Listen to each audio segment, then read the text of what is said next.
Hello everyone, আসসালামু আলাইকুম। আমি বাসায় যেভাবে থাই স্যুপ তৈরি করে থাকি তারই একটি রেসিপি আজ আপনাদের দেখাবো। এর জন্য আমি প্রথমে কিছু চিংড়ি এবং চিকেন ম্যারিনেট করে নিব।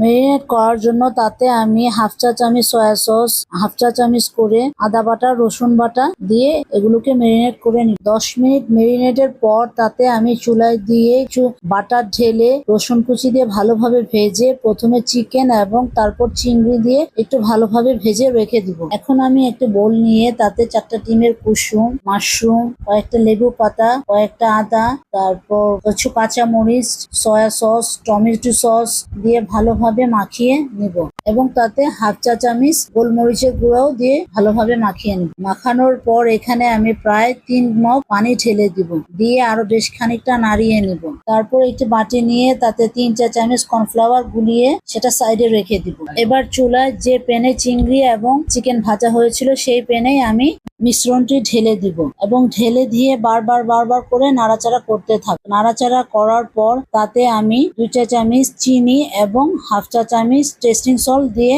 আরো ভালোভাবে নাড়িয়ে নিব।